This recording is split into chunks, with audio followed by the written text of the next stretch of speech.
아주머니, 빨리 정은이 좀 불러줘요. 남편이 캐리어를 끌며 현관문을 열고 들어섰습니다. 2주간의 해외 출장을 마치고 돌아온 그의 목소리에는 여유가 묻어 있었죠. 어디 있어요? 선물도 사왔는데. 하지만 가정부 아주머니의 표정은 차가웠습니다. 손에는 두꺼운 갈색 봉투가 들려 있었죠. 도련님, 이걸 받으세요. 뭐예요 이게? 남편은 봉투를 열어보는 순간 얼굴이 하얗게 변했습니다. 이혼합의서였거든요. 그리고 그 안에서 작은 아기 양말 한 켤레가 떨어졌죠. 이게 대체... 복례 아주머니의 한마디에 강우는 그 자리에 주저앉았습니다. 손에 든 양말을 보며 온몸이 떨렸죠. 하지만 남편은 아직 아무것도 몰랐습니다. 이 모든 일의 진짜 시작이 무엇이었는지를, 그리고 그 끝이 무엇이 될지를요. 여러분의 구독, 좋아요는 더 많은 사연을 만드는 힘이 됩니다. 안녕하세요. 저는 최정은입니다. 37년을 살아오면서 가장 조용했던 밤을 말씀드리려고 해요. 그 밤이 모든 걸 바꿔놓았거든요. 시계가 밤 11시를 넘기고 있었어요. 강남에 있는 시댁주택의 거실에는 아무도 없었죠. 평소라면 저희 시어머니가 늦은 뉴스를 보고 계실 시간이었는데 그날만큼은 달랐어요. 집 전체가 마치 잔치가 끝난 뒤처럼 고요했습니다. 그 집은 언제나 웅장했어요. 3층 주택에 정원까지 딸린 강남에서도 손꼽히는 저택이었거든요. 현관부터가 호텔 로비만 했죠. 하얀 대리석 바닥이 샹들리에 불빛을 받아 반짝이고 벽면에는 시아버지께서 수집하신 도자기들이 진열되어 있었어요. 저는 그 집에서 7년째 살고 있었어요. 강우와 결혼한 이후로요. 처음엔 모든 게 꿈만 같았죠. 지하철 청소 일을 하던 제가 이런 집에서 살게 될 줄은 상상도 못했거든요. 그런데 그날 밤, 그 넓은 집이 이상하게 텅 비어 보였어요. 평소 저를 맞아주던 따뜻한 기운이 느껴지지 않았죠. 현관문이 열리는 소리가 났어요. 2주 만에 돌아온 남편 강우의 발걸음이었죠. 무거운 캐리어를 끄는 바퀴 소리가 대리석 바닥을 긁으며 울려 퍼졌어요. 그 소리가 빈집에서 유난히 크게 들렸습니다. 강우는 41살의 남자였어요. 키가 크고 어깨가 넓어서 정장을 입으면 제법 근사해 보였죠. 가구와 인테리어 사업을 하는 시댁의 기획총괄을 맡고 있어서 늘 바빴어요. 특히 해외 거래처와의 미팅 때문에 출장이 잦았거든요. 여보, 강우가 부르는 목소리에는 피곤함이 묻어 있었어요. 독일과 이탈리아를 돌며 가구 전시회를 다녀왔다고 했거든요. 하지만 아무도 대답하지 않았죠. 강우가 현관에서 구두를 벗으며 고개를 들었어요. 평소라면 제가 뛰어나가서 가방을 받아들고 출장이 힘들었을 거라며 인사를 했을 텐데요. 거실로 들어선 강우의 표정이 서서히 굳어지기 시작했어요. 평소 제가 놓아두던 실내화가 신발장에 가지런히 정리되어 있었거든요. 제가 아침에 입던 가디건도 보이지 않았고요. 소파 위에 늘 덮어두던 얇은 담요도 깔끔하게 개져서 선반 위에 올라가 있었습니다. 강우의 눈이 거실을 한 바퀴 훑었어요.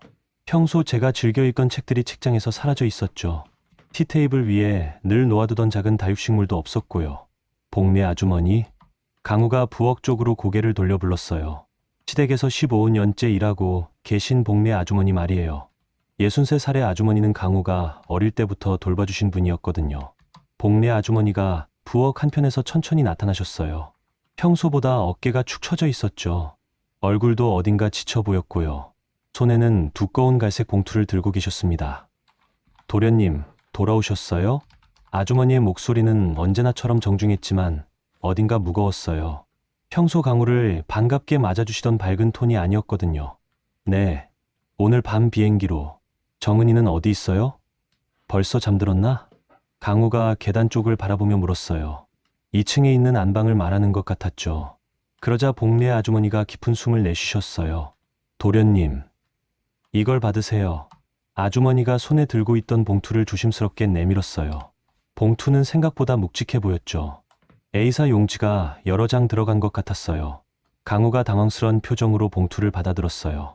봉투 겉면에는 아무것도 적혀 있지 않았거든요. 그냥 평범한 갈색 봉투였죠. 이게 뭐예요? 회사 서류인가요? 며느님께서 사흘 전에 두고 가신 거예요. 복례 아주머니의 말에 강우의 얼굴이 순간 하얗게 변했어요. 손에 든 봉투를 내려다보며 목소리가 떨렸죠. 두고 갔다고요? 정은이가 어디 갔단 말이에요? 친정에 갔나요? 아주머니는 대답하지 않으셨어요. 그냥 강우를 조용히 바라보시며 고개를 저으셨죠. 이걸 먼저 보세요, 도련님. 강우가 떨리는 손으로 봉투를 열었어요. 봉투 입구가 꽤 단단하게 접혀 있어서 뜯는데 시간이 걸렸죠. 가장 먼저 나온 건 정갈하게 작성된 서류였어요. 이혼합의서였습니다. 강우의 손이 멈췄어요. 서류 첫 줄에 적힌 이혼합의서라는 글자를 몇 번이고 다시 읽었죠. 그리고 그 아래쪽에 적힌 제 이름을 보았어요. 최정은이라는 이름 옆에는 제 서명이 또박또박 적혀 있었습니다. 강우가 서류를 들여다보는 동안 봉투 안에서 작은 무엇인가가 바닥에 떨어졌어요. 작고 하얀 것이었죠. 강우가 허리를 숙여 그걸 집어들었어요. 손바닥 위에 올려진 건 낡은 아기 양말 한 켤레였습니다. 실이 몇 군데 풀려서 엉성해진, 하지만 정성스럽게 빨아서 하얗게 된 그런 양말이었어요. 손가락 굵기만 한 작은 양말이었죠. 강우가 그 양말을 보는 순간 얼굴이 새하얗게 변했어요. 입술이 파르르 떨리기 시작했거든요. 이게 대체 뭐예요? 목소리가 완전히 갈라졌죠. 강우는 이혼합의서와 아기 양말을 번갈아 보며 그 자리에 서 있었어요. 마치 무슨 일이 일어나고 있는지 이해할 수 없다는 표정이었거든요. 복례 아주머니가 조용히 말씀하셨어요. 며느님이 이미 서명해 두셨어요. 도련님 것만 남았다고 하시더라고요. 정은이가 정말로? 강우가 믿을 수 없다는 표정으로 중얼거렸어요. 2주 전에 집을 나설 때만 해도 모든 게 평범했거든요. 아니, 강우에게는 그렇게 보였을 거예요. 아주머니, 이 양말은 뭐예요? 정은이가 왜 이걸? 그건 며느님이 직접 말씀해 주셔야 할 것 같아요. 복례 아주머니의 대답이었어요. 그런데 아주머니의 눈가가 조금 젖어 있었죠. 강우가 소파에 털썩 주저앉았어요. 손에 든 서류와 양말을 무릎 위에 놓고 머리를 양손으로 감쌌어요. 복례 아주머니, 정은이가 뭐라고 했어요? 왜 갑자기 이런 걸? 제가 뭘 잘못했다고? 도련님. 복례 아주머니가 강우의 말을 끊으셨어요. 목소리에 힘이 있었죠. 며느님이 어디로 가셨는지 제가 알고 있어요. 그 말에 강우의 눈이 커졌어요. 봉투를 든 손이 더욱 심하게 떨렸죠. 그럼 알려주세요. 제가 가서 말씀드릴게요. 뭔가 오해가 아니에요, 도련님. 복례 아주머니가 단호하게 말씀하셨어요. 며느님은 다 아시고 계셨어요. 도련님이 지난 2주 동안 어디서 뭘 하셨는지. 그 순간 강우의 얼굴이 완전히 굳어졌어요. 뭔가 들켜서는 안 될 것이 들킨 사람의 표정이었거든요. 복례 아주머니는 더 이상 말씀하지 않으셨어요. 그냥 강우를 조용히 바라보셨죠. 마치 더 큰 이야기가 기다리고 있다는 듯이요. 거실의 벽시계가 자정을 알렸어요. 12번의 종소리가 고요한 집 안에 울려 퍼졌죠. 강우는 그 소리를 들으며 자신이 놓친 게 얼마나 많은지 깨닫기 시작했을 거예요. 그 밤, 집 안의 공기는 차가웠어요. 마치 무언가 중요한 게 영영 떠나가 버린 것처럼요. 그 이야기를 제대로 하려면 2주 전으로 돌아가야 해요. 강우가 출장을 떠나던 날 아침이었어요. 평소와 다름없는 화요일이었죠. 저는 새벽 5시에 일어나서 강우의 아침을 차려드리고 있었어요. 독일 쾰른이랑 이탈리아 밀라노를 돌아야 해서 좀 오래 걸릴 것 같아. 강우가 넥타이를 매며 말했어요. 거울 앞에 서서 매듭을 다듬는 모습이 여느 때와 똑같았거든요. 조심히 다녀오세요. 몸 관리 잘하시고요. 저는 따뜻한 미역국과 구운 고등어를 상에 올리며 대답했어요. 강우는 늘 출장 전엔 한식을 드시고 싶어 하셨거든요.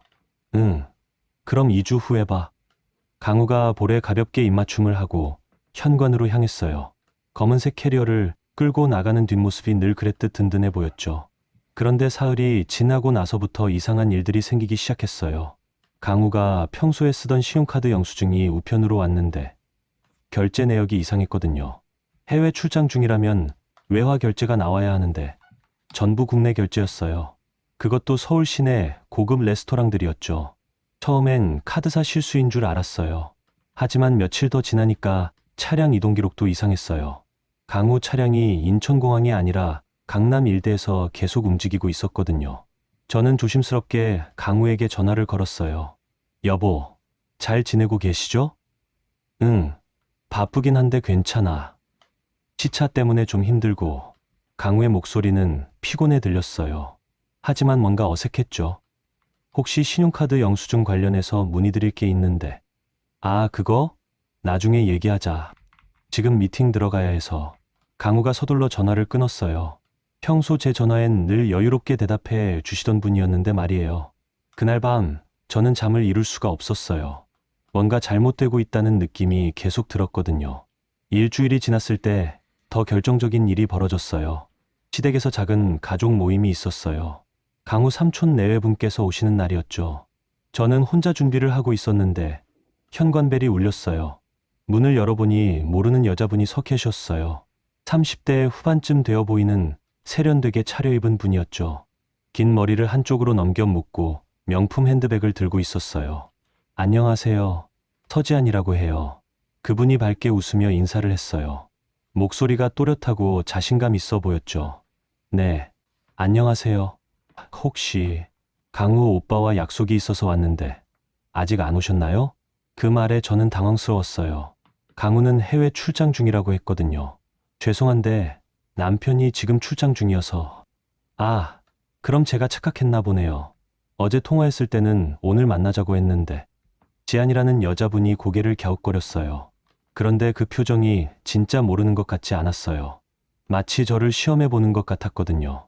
복례 아주머니가 그때 나타나셨어요. 어머, 지안 씨 아니에요? 오랜만이네요. 복례 아주머니, 정말 오랜만이에요. 지안이 반갑다는 듯이 아주머니께 인사를 했어요. 둘이 아는 사이였던 거죠. 지안 씨가 누구신지 제가 조심스럽게 물었어요. 아, 강우 도련님의 대학교 동창이에요. 인테리어 디자이너로 일하고 계시죠. 복례 아주머니가 설명해 주셨어요. 그런데 아주머니의 표정이 좀 굳어져 있었어요. 그럼 들어오세요. 차라도 드시고 가세요. 저는 예의상 지안을 거실로 안내했어요. 하지만 마음 한편이 불편했죠. 지안은 거실에 앉자마자 집 안을 쭉 둘러봤어요. 와, 여기 정말 변한 게 없네요. 예전에 강우 오빠가 집에 초대했을 때와 똑같아요. 예전에도 오신 적이 있으시군요. 네, 대학생 때 몇 번 왔었어요. 그때는 강우 오빠랑 저랑 정말 친했거든요. 지안이 의미심장하게 웃었어요. 그 웃음이 왠지 저를 겨냥한 것 같아서 기분이 나빴죠. 삼촌 내외분께서 오시고 나서 상황이 더 이상해졌어요. 지안은 마치 이 집 가족인 것처럼 자연스럽게 어울렸어요. 지안아, 너 인테리어 일 잘 되고 있지? 삼촌께서 물으셨어요. 네, 요즘 프로젝트가 좀 많아서 바빠요. 강우, 오빠 회사하고도 몇 번 일한 적 있어서 그 인연으로 연락하게 됐어요. 지안의 대답을 들으니 더 혼란스러웠어요. 강우가 지안과 일적으로도 만나고 있었다는 뜻이었거든요. 저녁 식사 시간이 되자 더 충격적인 일이 벌어졌어요. 삼촌 내외분께서 시어머니 유품 이야기를 꺼내셨어요. 시어머니께서 남기신 가구 장인의 인장이 새겨진 반지가 있었거든요. 시댁 가문의 상징 같은 거였어요. 이 반지는 나중에 며느리가 물려받아야 하는 건데 삼촌께서 반지를 꺼내 보이셨어요. 골드의 작은 보석이 박힌 고풍스러운 반지였죠. 그런데 지안이 그 반지를 보더니 눈을 반짝였어요. 와, 정말 아름다워요. 이런 전통적인 디자인이 요즘 다시 인기예요. 그래? 한번 껴봐.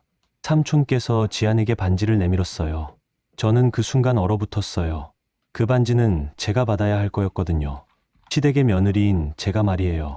지안이 주저하지 않고 반지를 받아서 손가락에 끼워봤어요. 반지가 그녀의 손에 딱 맞았죠. 어머, 정말 잘 어울리네요. 삼촌 아내분께서 감탄하셨어요. 지안 씨는 손이 참 예쁘시네요. 반지가 이렇게 잘 어울릴 줄은. 저는 그 광경을 보며 가슴이 먹먹해졌어요. 제가 그 자리에 있는데도 아무도 저에게는 반지를 끼워보라고 하지 않았거든요. 지안이 반지를 끼고 손을 이리저리 돌려보며 말했어요. 강우 오빠가 보면 어떻게 생각할까요? 제가 이런 거 끼고 있는 거 보면. 그 말에 다들 웃음을 터뜨렸어요. 하지만 저는 웃을 수가 없었죠. 복례 아주머니만이 저를 걱정스럽게 바라보고 계셨어요. 그날 저녁 지인들이 다 돌아가고 나서 저는 혼자 설거지를 하고 있었어요. 접시를 닦는 손이 떨리고 있었거든요. 복례 아주머니가 부엌으로 들어오셨어요. 며느님, 괜찮으세요? 네, 괜찮아요. 저는 거짓말을 했어요. 전혀 괜찮지 않았거든요. 며느님, 혹시 도련님한테 할 말 있으시면 하세요. 아주머니의 조심스러운 말씀이었어요. 그날 밤 저는 강우에게 전화를 걸었어요. 여보, 오늘 지안이라는 분이 오셨는데. 아, 지안이. 갑자기 왜? 강우의 목소리가 당황스러워 보였어요. 대학 동창이라고 하시던데. 여보와 약속이 있다고. 아니야, 그냥 옛날 친구인데 무슨 약속이 있겠어. 내가 예민하게 생각하는 거야. 강우가 단호하게 말했어요. 하지만 그 단호함이 오히려 이상했죠. 그날 밤부터 저는 모든 게 다르게 보이기 시작했어요. 강우의 거짓말들, 지안의 도발적인 태도, 그리고 그 반지를 끼고 웃던 모습까지. 저는 그날 밤 처음으로 생각했어요. 강우가 정말로 출장을 간 게 맞을까? 그리고 지안과는 정말 그냥 친구 사이일까? 작은 의심들이 쌓여가기 시작했어요. 그리고 그 의심들은 곧 확신으로 바뀔 거였어요. 그 일이 일어난 건 지안이 다녀간 지 사흘 뒤였어요. 새벽 4시쯤이었을 거예요. 갑자기 아랫배에 찌르는 듯한 아픔이 느껴졌거든요. 처음엔 체한 줄 알았어요. 하지만 점점 아픔이 심해지더니 화장실에서 피를 보게 됐죠. 저는 그제야 깨달았어요. 제가 임신을 했다는 걸 말이에요. 한 달 전쯤부터 몸이 이상했거든요. 미열이 계속되고 입맛이 없어서 혹시나 하고 검사를 해봤는데 2줄이 나왔었어요. 하지만 강우가 바쁘다고 해서 아직 말씀을 못 드렸었죠. 그런데 이런 일이 생긴 거예요. 저는 떨리는 손으로 강우에게 전화를 걸었어요. 독일은 지금 밤 시간이겠지만 응급 상황이었거든요. 신호음이 길게 울렸어요. 1번, 2번, 3번. 강우는 전화를 받지 않았어요. 다시 걸어봤어요. 이번에도 연결되지 않았죠. 음성 메시지가 나왔어요. 현재 전화를 받을 수 없습니다. 저는 문자를 보냈어요. 응급 상황이에요. 꼭 연락 주세요. 하지만 답장은 오지 않았죠. 아랫배 아픔이 더 심해졌어요. 식은땀이 흘러내렸죠. 저는 혼자서 택시를 불렀어요. 어디로 가시나요? 기사님이 물었어요. 종합병원 응급실로 가주세요. 빨리요. 차 안에서 저는 계속 강우에게 전화를 걸었어요. 하지만 받지 않았죠. 10번도 넘게 걸었는데 한 번도 연결되지 않았어요. 응급실에 도착해서 접수를 하며 저는 또 전화를 걸었어요. 강우야, 제발 좀 받아. 그런데 그때 전화가 연결됐어요. 여보, 강우의 목소리였어요. 하지만 목소리가 이상했죠. 어딘가 거리가 있고 주변이 시끄러웠어요. 여보, 지금 응급실에 있어요. 아이가. 뭐, 응급실. 지금 몇 시인데? 강우가 당황하는 목소리로 말했어요. 새벽 5시예요. 아랫배가 아파서 피가 나와서 혹시 아이한테 문제가 생긴 건 아닌지. 아이? 무슨 아이? 강우가 되물었어요. 그 말에 저는 가슴이 내려앉았어요. 제가 임신했어요. 아직 말씀 못 드렸는데 그때 전화 너머로 여자 목소리가 들렸어요. 강우야, 누구야? 그 목소리를 저는 알고 있었어요. 지안이었거든요. 잠깐만, 다시 전화할게. 강우가 서둘러 말하며 전화를 끊어버렸어요. 저는 그 자리에서 멍하니 서 있었어요. 남편이 해외 출장 중인데 어떻게 지안의 목소리가 들릴 수 있을까요? 환자 보호자님? 간호사가 저를 불렀어요. 네. 보호자분 연락은 되셨나요? 아니요. 혼자 왔어요. 간호사가 걱정스러운 표정을 지었어요. 응급 상황인데 혼자 오시면 곤란하죠. 혹시 다른 가족분이나 친구분? 저는 그제야 정신을 차리고 미란에게 전화를 걸었어요. 미란은 같은 아파트 단지에 사는 친구였거든요. 보험 설계사 일을 하다가 지금은 법률사무소에서 사무장으로 일하고 있었어요. 정은아, 이 새벽에 웬 전화야? 미란의 목소리가 잠에 덜 깬 채로 들렸어요. 미란아, 미안해. 지금 병원 응급실에 있는데. 뭐?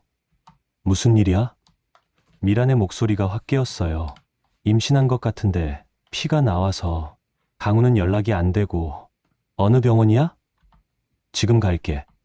미란이 바로 대답했어요. 30분 만에 미란이 병원에 도착했어요. 머리도 대충 묶고 운동복 차림으로 뛰어온 거였죠. 괜찮아? 진료는 받았어? 응. 지금 초음파 결과 기다리고 있어. 의사 선생님이 나오셔서 설명해 주셨어요. 다행히 아기는 괜찮습니다. 하지만 절대 안정이 필요해요. 스트레스를 많이 받으셨나 봐요. 감사합니다, 선생님. 진료실 나오며 미란이 물었어요. 강우 형구는 뭐 한다고 연락이 안 돼? 출장 중이라고 했는데. 근데 전화했을 때 이상했어. 뭐가? 지안이라는 여자 목소리가 들렸어. 미란의 표정이 굳어졌어요. 지안이가 누구야? 저는 미란에게 지난 며칠간 있었던 일들을 차근차근 말해줬어요. 강우의 이상한 출장, 신용카드 영수증, 지안의 방문, 그리고 오늘 새벽 전화까지. 미란이 듣더니 한숨을 쉬었어요. 정은아, 이거 좀 이상하다. 나도 그런 것 같아. 지금부터는 기록을 남기자. 기록? 응. 통화 내역, 신용카드 영수증, 뭐든지 다 챙겨둬. 나중에 필요할 수도 있어. 미라는 법률사무소에서 일해서 그런지 이런 상황에 대처하는 법을 알고 있었어요. 집으로 돌아와서 저는 미란의 말대로 강우 관련 서류들을 정리하기 시작했어요. 신용카드 영수증, 차량 이동 기록, 통화 내역 같은 것들 말이에요. 그런데 강우 책상 서랍을 정리하다가 이상한 서류를 발견했어요. 대출 서류였어요. 강우 명의로 된 거였는데 금액이 무려 3억 원이었어요. 그것도 한 달 전에 시행된 대출이었죠. 저는 그 서류를 보며 얼어붙었어요. 강우가 제게 말하지 않고 3억 원이나 되는 돈을 빌렸다는 뜻이었거든요. 대출 목적란에는 인테리어 사업 투자라고 적혀 있었어요. 하지만 강우는 회사 일이지 개인 사업을 한다고 한 적이 없었어요. 그리고 그 서류 뒤에 또 다른 문서가 있었어요. 오피스텔 임대차 계약서였죠. 임차인은 강우 이름이었고 주소는 강남 어딘가였어요. 계약 기간은 한 달 전부터 시작됐더군요. 저는 그 순간 모든 걸 이해했어요. 강우가 출장을 간 게 아니라 그 오피스텔에서 지안과 함께 지내고 있었다는 걸 말이에요. 그리고 그 비용으로 3억 원이나 되는 돈을 빌렸다는 것도요. 저는 그 서류들을 복사해서 따로 보관했어요. 미란이 말한 대로 기록을 남겨야겠다고 생각했거든요. 그날 밤 강우에게서 뒤늦게 연락이 왔어요. 여보, 미안해. 회의가 길어져서. 괜찮아요. 이미 병원 다녀왔어요. 병원 결과는 어땠어? 아기는 괜찮고? 다행히 괜찮대요. 절대 안정하라고 하시더라고요. 그럼 됐네. 출장 끝나면 바로 들어갈게. 강우의 목소리는 여전히 어색했어요. 죄책감이 묻어나는 것 같았죠. 여보. 응? 고생 많으세요. 몸 관리 잘하시고. 응, 알겠어. 전화를 끊고 나서 저는 아랫배를 쓰다듬었어요. 뱃속에 작은 생명이 자라고 있었거든요. 제가 지켜야 할 소중한 아이였어요. 그날부터 저는 달라졌어요. 더 이상 참고 기다리는 아내가 아니라 제 아이를 지키려는 엄마가 된 거였죠. 미란이 말했던 대로 모든 걸 기록하기 시작했어요. 강우의 거짓말들, 지안과의 연관성, 그리고 비밀 대출까지. 언젠가는 이 모든 진실이 밝혀질 날이 올 거라고 생각했거든요. 그 새벽 병원에서 혼자 아이의 심장 소리를 들으며 저는 결심했어요. 어떤 일이 있어도 이 아이만큼은 지키겠다고 말이에요. 강우가 돌아온다는 연락을 받은 건 그로부터 사흘 뒤였어요. 내일 새벽 비행기로 들어간다. 집에서 기다려. 문자 메시지 한 통이었죠. 평소 강우라면 전화를 했을 텐데 문자로만 보낸 것도 이상했어요. 저는 그 문자를 보며 결심했어요. 더 이상 거짓말을 들으며 살 수는 없다고 말이에요. 복례 아주머니께 조심스럽게 연락을 드렸어요. 아주머니, 혹시 잠깐 만날 수 있을까요? 며느님, 무슨 일이세요? 아주머니께 부탁드릴 일이 있어요. 다음 날 오전 복례 아주머니와 동네 카페에서 만났어요. 아주머니는 제 얼굴을 보자마자 걱정스러운 표정을 지으셨죠. 며느님, 얼굴이 많이 상하셨네요. 아주머니, 제가 이상한 부탁을 드리는데. 저는 아주머니께 제가 알게 된 모든 걸 털어놨어요. 강우의 거짓 출장, 지안과의 관계, 그리고 비밀 대출까지요.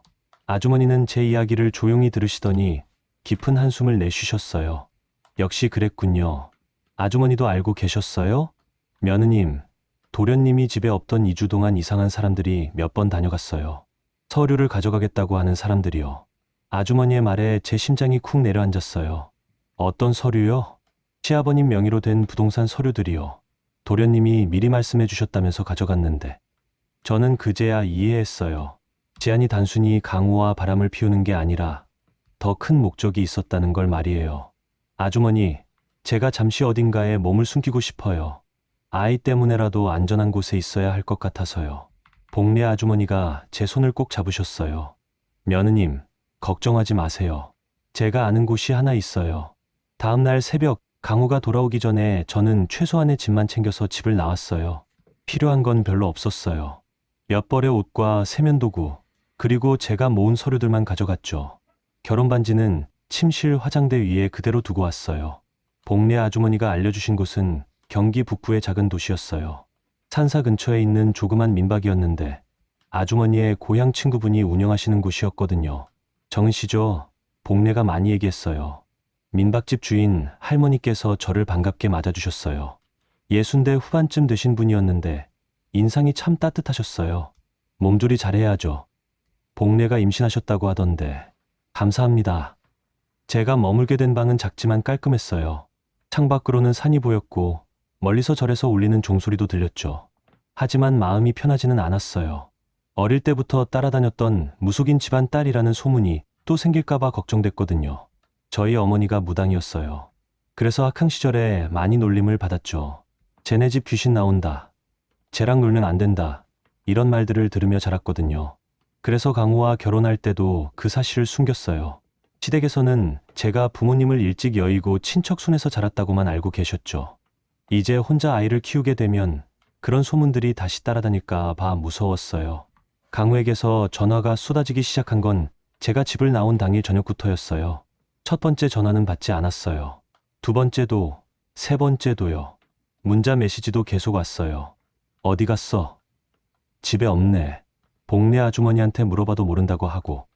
정은아, 뭔가 오해가 있는 것 같은데 얘기해보자. 저는 그 문자들을 보며 비웃음이 났어요. 이제 와서 오해라니요. 사흘째 되는 날 강우가 더 다급해졌어요. 정은아, 제발 연락 좀 해. 나한테 무슨 문제가 있으면 말해줘. 너 지금 어디 있는지만 알려줘. 내가 가서 사과할게.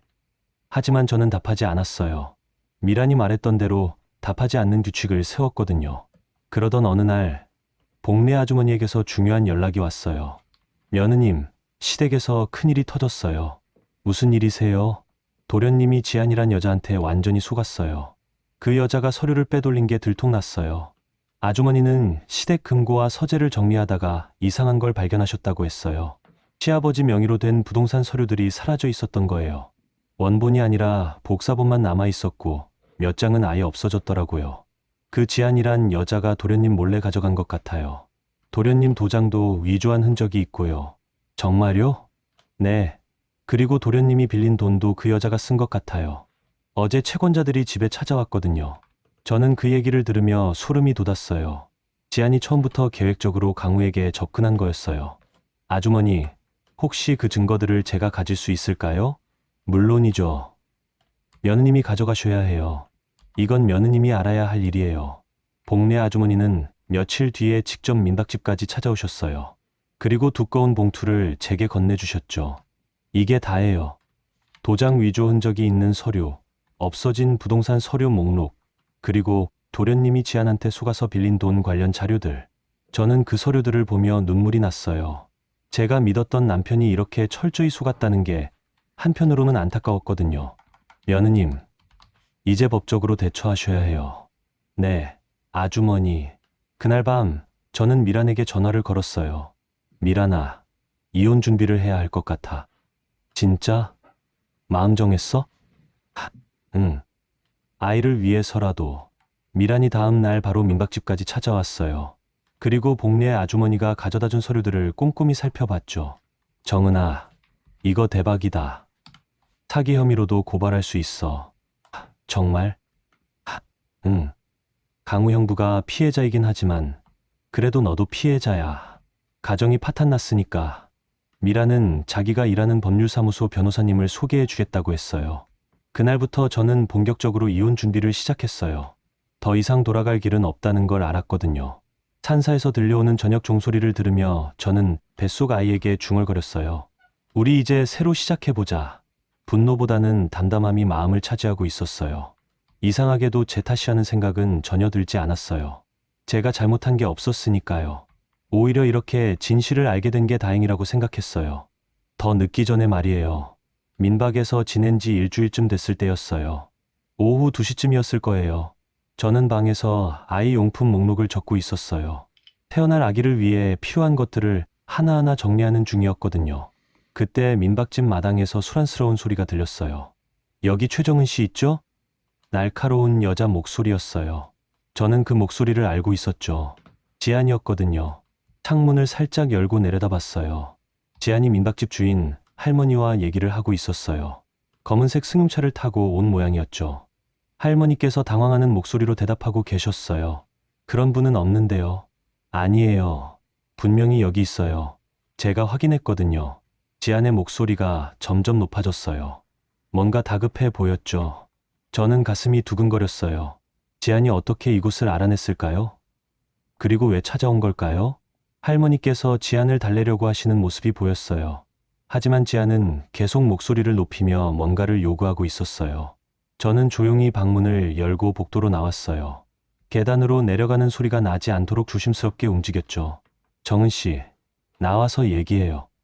지안이 큰 소리로 불렀어요. 이제 아예 숨기지도 않는 거였죠. 저는 마음을 단단히 먹고 현관으로 나갔어요. 지안과 정면으로 마주하는 건 처음이었거든요. 지안은 생각보다 말랐어요. 얼굴도 화장으로 가렸지만 초췌해 보였죠. 눈 밑에 다크서클이 짙게 생겨 있었어요. 정은 씨, 이제 그만해요. 지안이 저를 보자마자 말했어요. 목소리에 절박함이 묻어 있었죠. 뭘 그만하라는 거예요?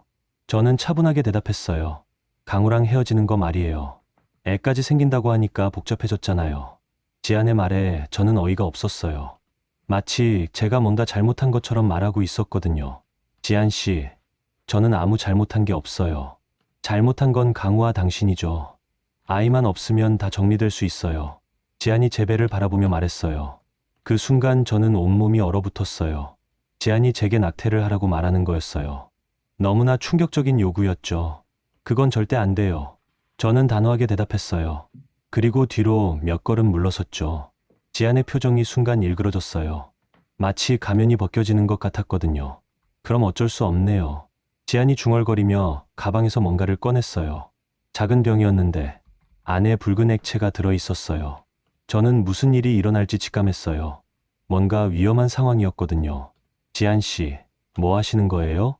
그때 지안이 갑자기 그 병의 뚜껑을 열고 자기 얼굴과 옷에 붉은 액체를 부었어요. 마치 피처럼 보이는 액체였죠. 그리고는 민박집 계단에서 일부러 굴러떨어졌어요. 연기하듯이 말이에요. 아, 정은 씨가 저를 밀쳤어요. 지안이 계단 아래서 소리를 질렀어요. 온몸에 붉은 액체를 뒤집어 쓴 채로요. 저는 그 광경을 보며 말이 안 나왔어요. 이런 조작을 직접 보게 될 줄은 꿈에도 생각 못 했거든요. 민박집 할머니께서 깜짝 놀라서 뛰어나오셨어요.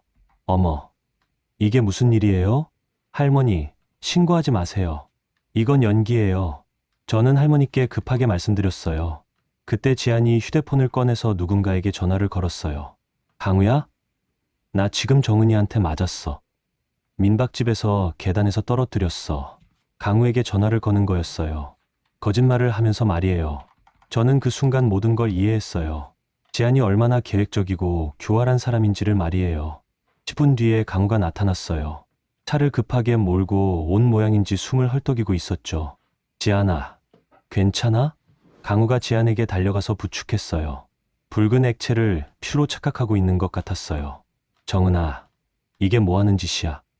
강우가 저를 보며 화를 냈어요. 목소리가 떨리고 있었죠. 강우 씨, 저는 아무것도 하지 않았어요. 그럼 지안이가 왜 이런 상태로?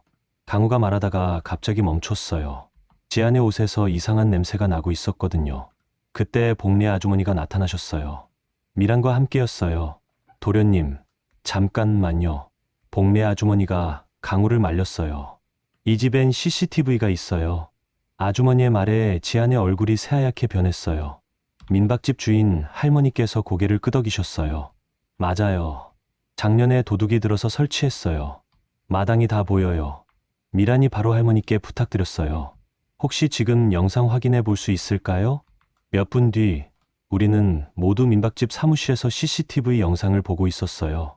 화면 속에는 지안이 스스로 붉은 액체를 부어에 쓰고 일부러 계단에서 굴러떨어지는 모습이 선명하게 나와 있었어요. 강우의 얼굴이 점점 굳어졌어요. 자기가 완전히 속았다는 걸 깨달은 거였죠. 이게 뭐야? 강우가 지안을 바라보며 말했어요. 목소리에 분노와 실망이 섞여 있었어요. 지안은 더 이상 변명할 수 없었어요. 증거가 너무나 명확했거든요. 미안해, 강우야. 나도 어쩔 수 없었어. 지안이 마지막으로 꺼낸 말이었어요. 미란이 준비해온 서류를 꺼냈어요. 지안 씨, 당신 과거 경력도 조회해봤는데 학력 위조하고 경력 사기친 적이 있더라고요. 지안의 얼굴이 더욱 창백해졌어요. 모든 게 드러나고 있었거든요. 강우는 그제야 자신이 얼마나 큰 실수를 했는지 깨달은 것 같았어요. 지안에게서 돌아서서 저를 바라봤죠. 정은아, 미안해. 내가 정말 바보였어. 하지만 저는 대답하지 않았어요. 이미 늦었다는 걸 알고 있었거든요. 지아는 결국 경찰에 신고되었어요. 사문서 위조와 사기 혐의였죠. 그날 저녁 산사에서 들려오는 종소리가 유독 크게 들렸어요. 마치 모든 거짓이 깨지는 소리 같았어요. 저는 뱃속 아이에게 말했어요. 이제 진짜 새로운 시작이라고 말이에요. 지안이 끌려간 그날 밤, 저는 잠을 이룰 수가 없었어요. 온종일 벌어진 일들이 머릿속에서 계속 맴돌았거든요. 지안의 조작된 연기, 강우의 당황한 표정, 붉은 액체를 뒤집어 쓰고 계단에서 굴러떨어지는 소름 끼치는 장면까지요. 민박집 방은 조용했어요. 창밖으로는 산에서 불어오는 차가운 바람 소리만 들렸죠. 하지만 제 가슴은 계속 두근거리고 있었어요. 새벽 3시쯤이었을 거예요. 갑자기 아랫배에 격렬한 통증이 느껴졌어요. 파트 3에서 겪었던 것과는 비교할 수 없을 정도로 심한 아픔이었죠. 칼로 찌르는 듯한 고통이 몇 초 간격으로 밀려왔어요. 숨을 쉬기도 힘들 정도였죠. 치은 땀이 등줄기를 타고 흘러내렸어요. 아이가 이상해요. 저는 중얼거리며 배를 쓰다듬었어요. 뭔가 심상치 않은 느낌이 들었거든요. 침대에서 일어나려고 했는데 다리에 힘이 없었어요. 어지러움까지 몰려왔죠. 그때 하얀 이불 위에 붉은 핏자국이 보였어요. 할머니. 저는 민박집 주인 할머니를 불렀어요. 목소리가 떨리고 있었죠. 평소보다 훨씬 큰 소리였지만 할머니께서 들으실지 걱정됐어요. 다행히 할머니께서는 금세 제 방으로 뛰어오셨어요. 잠옷 차림이셨지만 표정이 심각했어요. 50년 넘게 시골에서 사시면서 이런 응급 상황을 여러 번 겪어보신 모양이었거든요. 어머나, 정은 씨. 할머니께서 제 상태를 보시고는 바로 상황을 파악하셨어요. 지금 바로 병원 가야 해요. 119 불러드릴게요. 할머니께서 휴대폰으로 신고를 하시는 동안 저는 계속 배를 감싸 안고 있었어요. 뱃속 아이가 위험에 처한 것 같아서 두려웠거든요. 의식은 괜찮죠? 몇 분 전부터 아팠어요? 할머니께서 제 손을 꼭 잡으며 물어보셨어요. 한 10분 전부터요. 갑자기 아파졌어요. 괜찮을 거예요. 진정하세요. 곧 구급차 올 거예요. 하지만 저는 진정할 수가 없었어요. 온종일의 스트레스가 아이에게 영향을 준 건 아닐까 하는 죄책감이 밀려왔거든요. 구급차가 도착한 건 8분 뒤였어요. 사이렌 소리가 조용한 산골 마을에 울려 퍼졌죠. 응급구조사 2명이 들것을 들고 민박집으로 뛰어왔어요. 환자분이 여기 계신가요? 네, 임신부세요. 할머니께서 대답해 주셨어요. 응급구조사가 저를 들것에 옮기며 빠르게 상태를 확인했어요. 임신 몇 주 차세요? 22주요. 출혈이 언제부터 시작됐나요? 10분 전쯤이요. 보호자는 어디 계세요? 할머니께서 난감한 표정으로 대답하셨어요. 남편이랑 떨어져 지내고 있어서 제가 연락해 드릴게요. 구급차 안에서 저는 계속 뱃속 아이와 대화를 했어요. 도윤아, 엄마랑 같이 힘내자. 아직 나올 때가 아니야. 응급구조사가 제 혈압과 맥박을 재며 말했어요. 병원까지 15분 걸려요. 진정하시고 깊게 숨 쉬세요. 하지만 통증은 점점 더 심해졌어요. 진통제를 놓아주셨지만 큰 도움이 되지 않았죠. 병원에 도착하자마자 응급실로 옮겨졌어요. 의료진들이 분주하게 움직이며 각종 검사를 시작했어요. 혈압계, 심전도, 초음파 기계들이 제 주변에 둘러쳐졌죠. 환자분, 의식은 괜찮으시죠? 이름 말해보세요. 최정은이요. 태아심은 체크해 보겠습니다. 산부인과 의사 선생님이 초음파 기계로 제 배를 자세히 살펴보셨어요. 모니터에는 아기의 모습이 흐릿하게 나타났죠. 하지만 의사 선생님의 표정이 점점 심각해지더라고요. 몇 분간 조용히 화면을 보시더니 의사 선생님이 간호사에게 말씀하셨어요. 간호사님, 수술실 준비해 주세요. 응급 제왕절개 들어갑니다. 수술이요? 저는 깜짝 놀라서 물었어요. 아직 출산 예정일까지 3달이나 남았는데 수술이라니요. 태반 조기박리가 진행되고 있어요. 지금 당장 응급수술을 하지 않으면 산모와 태아 모두 위험합니다. 의사 선생님의 설명에 제 머릿속이 하얗게 변했어요. 아이에게 정말로 심각한 문제가 생긴 거였어요. 선생님, 아이는 괜찮을까요? 너무 이른 게 아닌가요? 22주면 생존 가능한 주수입니다. 최선을 다해보겠어요. 수술실로 옮겨지는 동안 저는 눈물을 참을 수가 없었어요. 어제까지의 모든 일들이 스트레스가 되어서 아이에게 해를 끼친 것 같아서 자책감이 밀려왔거든요. 수술실 문 앞에서 마취 준비를 하고 있을 때 복도 끝에서 급한 발걸음 소리가 들렸어요. 그리고 익숙한 목소리가 따라왔죠. 정은이는 어디 있어요? 응급수술한다고 연락받았는데. 강우의 목소리였어요. 숨을 헐떡이며 병원 복도를 뛰어오고 있었죠. 여기 산부인과 응급실이에요. 간호사가 강우에게 대답했어요. 강우가 수술실 앞으로 달려왔어요. 얼굴이 창백했고 머리가 헝클어져 있었어요. 급하게 차를 몰고 온 모양이었죠.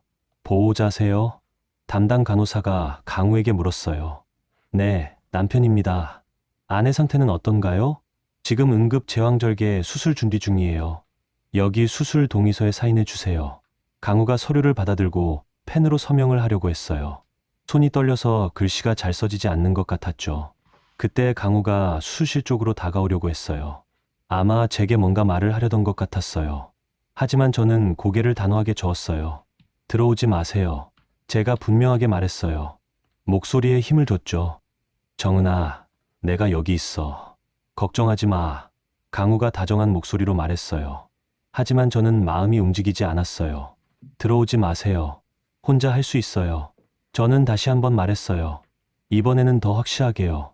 강우의 얼굴이 무너져 내렸어요. 입술이 떨리고 눈가가 젖어 있었죠. 하지만 저는 마음을 바꾸지 않았어요. 그때 복례 아주머니가 병원 복도에 나타나셨어요. 미란과 함께였어요.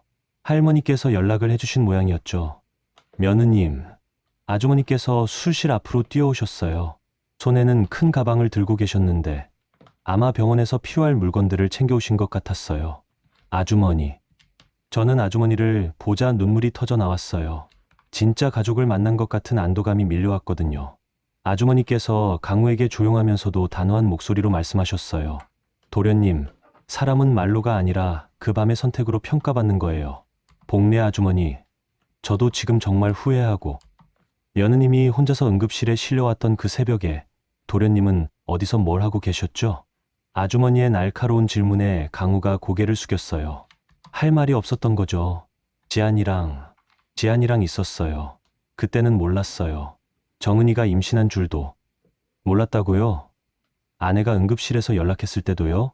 강우가 더 이상 변명할 수 없었어요. 모든 게 자신의 잘못이었다는 걸 인정할 수밖에 없었거든요. 수술이 시작됐어요. 전신 마취를 하기 전까지 저는 계속 뱃속 아이에게 말했어요. 도윤아, 엄마랑 같이 힘내자. 우리 꼭 만나자. 엄마가 널 지켜줄게. 마취가 들어가면서 의식이 흐려졌어요.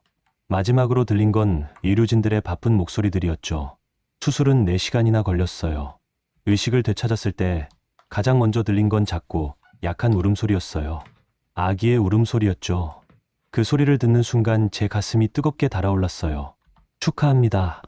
건강한 아들입니다. 의사 선생님이 미소를 지으며 말씀해 주셨어요.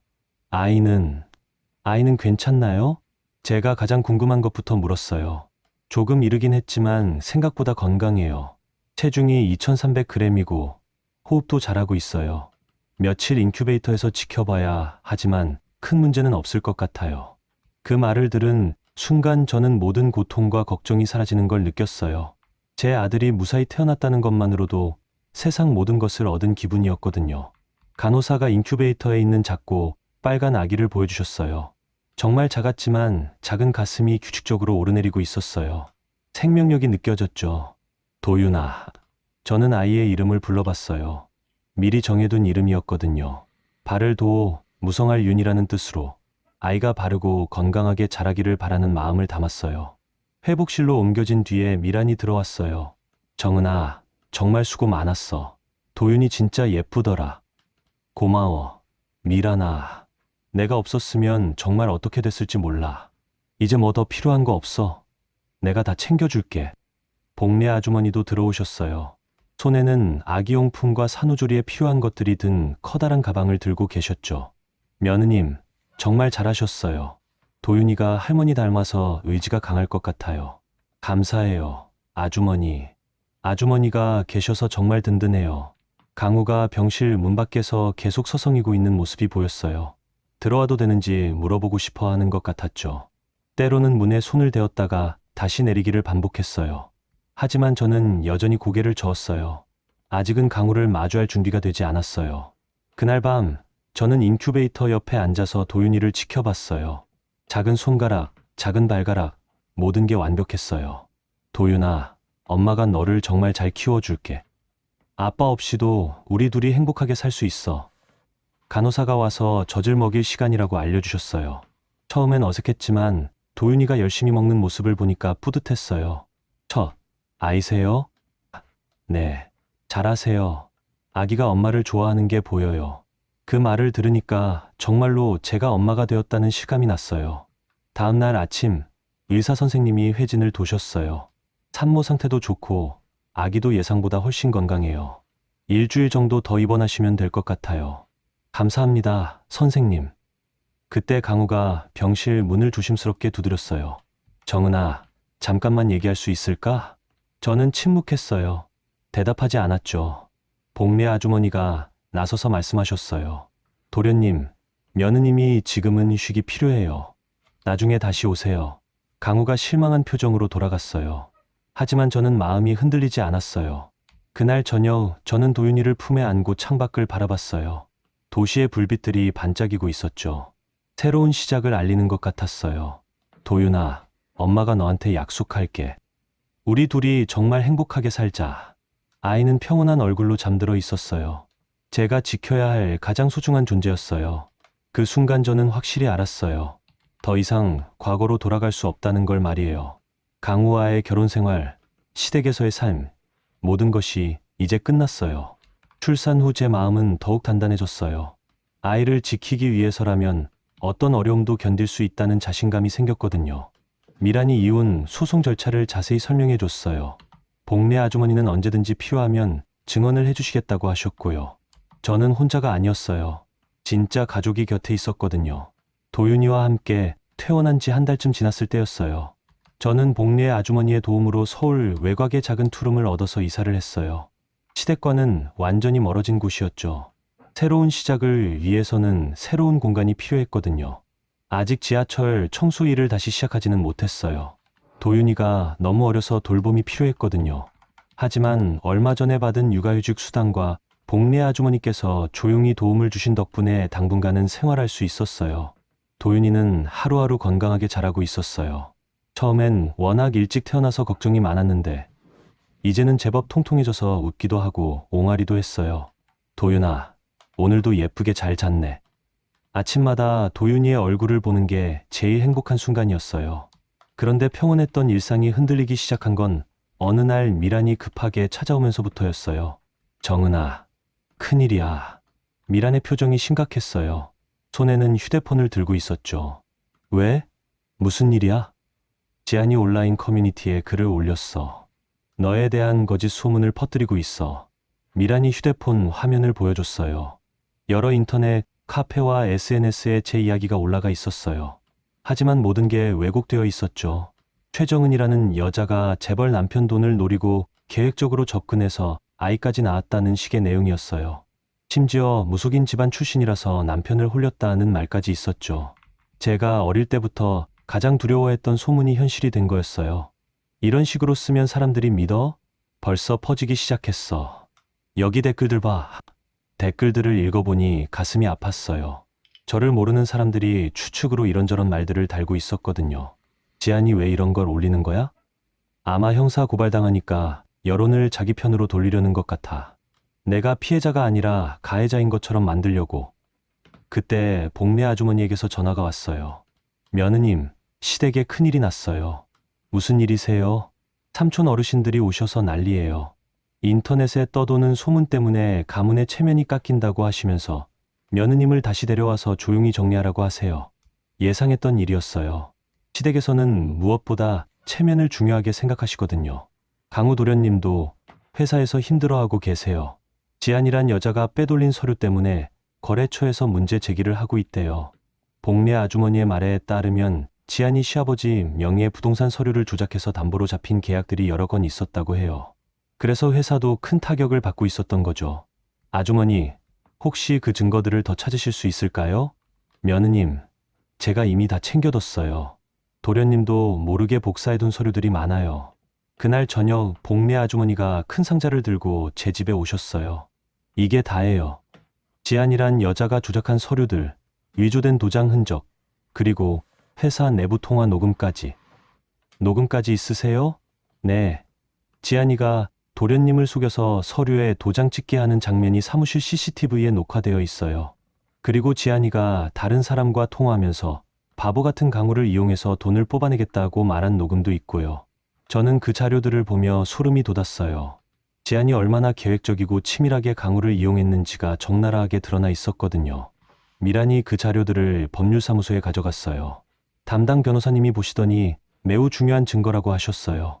이 정도 증거면 사기죄는 확실하고 문서위조죄까지 추가로 적용될 수 있어요. 며칠 뒤 지안에 대한 본격적인 수사가 시작됐어요. 경찰에서 복례 아주머니의 증거 자료들을 검토하더니 지안을 긴급 체포했어요. 그리고 지안의 과거를 조사해보니 더 충격적인 사실들이 드러났어요. 지안은 과거에도 비슷한 수법으로 여러 남성들을 속인 전력이 있었어요. 학력도 위조했고 경력도 거짓이었죠. 심지어 인테리어 디자이너 자격증도 가짜였어요. 완전히 프로 사기꾼이었구나. 미란이 수사 결과를 들려주며 말했어요. 재판은 생각보다 빨리 시작됐어요. 증거가 너무나 명확했거든요. 재판정에서 지안을 직접 본 건 그때가 마지막이었어요. 예전에 세련된 모습은 온데간데 없고 초췌하고 야윈 모습이었죠. 지안의 변호사가 생활고 때문에 어쩔 수 없이 저지른 일이라고 변명했지만 증거 앞에서는 아무 소용이 없었어요. 복례 아주머니께서 증인으로 출석하셔서 담담하게 증언해 주셨어요. 피고인이 계획적으로 도련님을 속였습니다. 저는 그 모든 과정을 지켜봤어요. 강우도 증인으로 나왔어요. 그때 처음으로 강우와 눈이 마주쳤는데 강우는 많이 수척해져 있었어요. 강우는 증인석에서 솔직하게 모든 걸 인정했어요. 제가 바보였습니다. 아내를 의심하고 배신했어요. 하지만 저는 이미 강우에 대한 감정이 없었어요. 그냥 낯선 사람을 보는 것 같았죠. 재판장에서 저도 피해자 진술을 했어요. 저는 단지 평범한 가정을 지키려고 했을 뿐입니다. 제가 임신한 사실도 말할 기회를 잃을 만큼 상황이 급작스럽게 악화됐어요.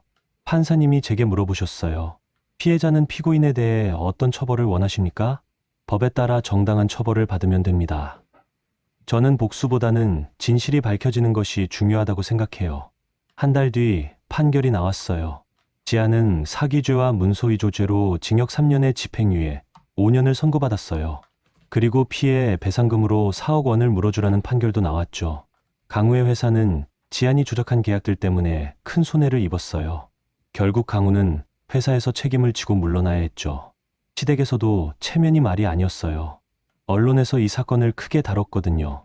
가구업계의 유명 기업 회장 아들, 사기꾼에게 속아, 가정 파탄, 이런 식으로 말이에요. 재판이 끝나고 나서 강우가 저에게 연락을 했어요. 정은아, 만나서 사과하고 싶어. 하지만 저는 거절했어요. 강우 씨, 이제 우리 사이에 할 말은 없어요. 양육비는 법원에서 정한 대로 보내주시면 됩니다. 정은아, 아이는 잘 크고 있어요. 걱정하지 마세요. 그렇게 강우와의 모든 인연을 정리했어요. 온라인에 떠돌던 거짓 소문들도 재판 결과가 나오면서 자연스럽게 사라졌어요. 오히려 지안을 비난하는 댓글들이 늘어났죠. 진짜 나쁜 년이네. 임신한 여자한테 저런 짓을 하다니. 최정은 씨가 진짜 피해자였구나. 처음엔 돈을 노린 줄 알았는데. 사람들의 여론이 완전히 바뀌었어요. 복례 아주머니는 시댁을 그만두시고 제 근처로 이사를 오셨어요. 며느님 곁에 있으면서 도윤이 키우는 걸 도와드리고 싶어요. 고마워요, 아주머니. 정말 고마워요. 그렇게 모든 법적 절차가 끝났어요. 저는 도윤이를 안고 창밖을 바라봤어요. 가을이 깊어지고 있었어요. 나무잎들이 노랗게 물들어 떨어지고 있었죠. 도윤아, 이제 정말 우리만의 이야기가 시작이야. 모든 거짓과 속임수가 밝혀졌어요. 정의가 승리했죠. 하지만 제게는 복수보다 더 중요한 게 있었어요. 도윤이와 함께 만들어갈 평온한 내일이었어요. 그 일들이 모두 정리되고 나서 1년 반이라는 시간이 흘렀어요.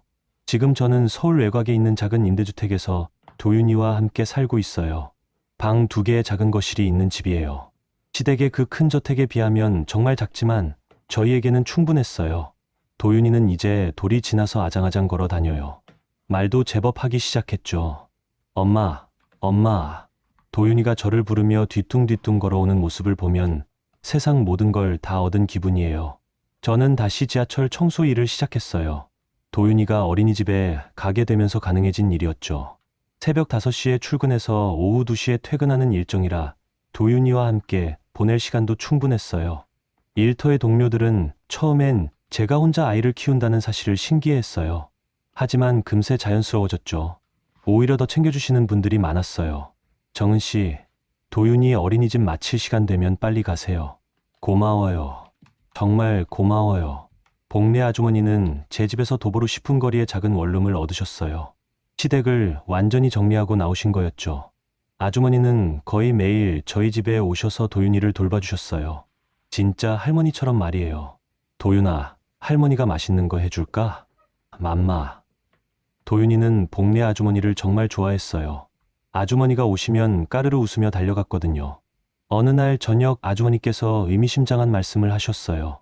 며느님, 사람이 사람을 살리는 거예요. 네. 며느님이 저를 살렸어요. 시댁에서 평생 일만 하다가 이제 진짜 가족을 만났거든요. 아주머니의 말씀을 들으니 눈시울이 뜨거워졌어요. 아주머니가 저를 살린 거예요. 아주머니 없었으면 저는 어떻게 됐을지. 우리가 서로를 살린 거죠. 그렇게 저희는 새로운 가족이 되었어요. 혈연으로 맺어진 것보다 더 끈끈한 관계였죠. 강우에게서는 매달 정해진 날짜에 양육비가 들어왔어요. 법원에서 정한 금액을 빠뜨리지 않고 보내줬죠. 하지만 직접적인 연락은 전혀 없었어요. 가끔 복례 아주머니를 통해서 강우의 근황을 들었어요. 강우는 회사를 그만두고 작은 가구점을 차려서 혼자 운영하고 있다고 했어요. 예전의 화려함은 없었지만 나름대로 새 출발을 하고 있는 것 같았어요. 어느 봄날이었어요.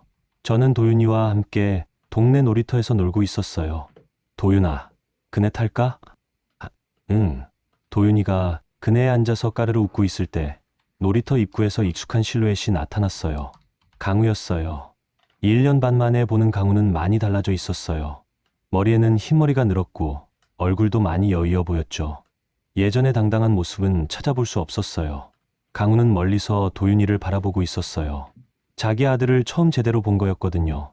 도윤이는 강우가 누군지 모르니까 그냥 신나게 놀고 있었어요. 강우가 조심스럽게 다가왔어요. 정은아, 왜 왔어요?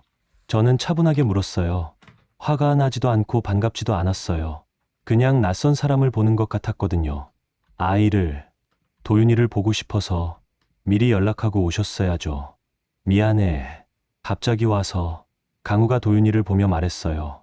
많이 컸네. 나를 닮았나? 모르겠어요. 저는 짧게 대답했어요. 정은아, 나 정말 후회하고 있어. 매일매일. 강우의 목소리에 진심이 담겨 있는 것 같았어요. 하지만 저는 이미 그런 감정들을 정리한 뒤였어요. 그런 말씀 하지 마세요. 이미 끝난 일이에요. 아이라도 가끔 볼 수 있을까? 법원에서 정한 면접 교섭권이 있으니까 그걸 신청하시면 돼요. 저는 감정 대신 원칙으로 대답했어요. 강우의 표정이 무너져 내렸어요. 정은아, 나는 정말. 강우 씨. 저는 강우의 말을 끊었어요. 저는 더 이상 과거에 머물러 있지 않아요. 도윤이와 제 한 날만 생각하고 살 거예요. 그 말에 강우가 고개를 숙였어요. 양육비는 계속 잘 보내주세요. 그것만으로도 충분해요. 강우는 더 이상 할 말이 없었나 봐요. 도윤이를 한참 바라보더니 조용히 돌아갔어요. 도윤이는 강우가 누군지도 모르고 계속 그네를 타고 있었어요. 엄마, 그래, 더 높이 탈까? 저는 도윤이의 그네를 밀어주며 웃었어요. 강우와의 만남 때문에 마음이 흔들리지 않았어요. 이미 제 마음은 완전히 정리되어 있었거든요. 지안에 대한 소식도 가끔 들렸어요. 집행유예 기간 동안 다른 사기 사건에 연루되어서 결국 시형을 선고받았다고 했어요. 자업자득이었죠. 어느 가을 저녁, 저는 도윤이와 함께 집 근처를 산책하고 있었어요. 도윤이는 제 손을 꼭 잡고 쭉쭉 걸어가고 있었죠. 도윤아, 예쁜 낙엽이 떨어졌네. 음아, 이뻐. 도윤이가 노란 낙엽을 주워서 저에게 주었어요. 그 순간 저는 깨달았어요. 이런 평범한 순간이 진짜 행복이라는 걸 말이에요. 화려했던 시댁 생활, 강우와의 결혼, 그 모든 것들보다 지금 이 순간이 훨씬 소중했어요. 복수를 하려고 했다면 더 많은 것을 요구할 수도 있었어요. 하지만 저는 그러지 않았어요. 복수보다 평온이 더 큰 승리라는 걸 알았거든요. 집에 돌아와서 도윤이를 재우고 저는 거실에 앉아서 차를 마셨어요. 복례 아주머니께서 뜨개질을 하시며 말씀하셨어요. 며느님, 잘 선택하셨어요. 복수는 자기만 다치게 하는 거예요. 네, 아주머니. 이제야 알겠어요. 창밖으로는 가로등 불빛이 부드럽게 들어왔어요. 모든 것이 평온했어요. 거짓과 배신의 상처들은 시간이 아물게 해줬고, 이제는 새로운 꿈들로 가득 찬 일상이 있었어요. 도윤이가 잠든 방에서 작은 숨소리가 들려왔어요. 저는 그 소리를 들으며 생각했어요.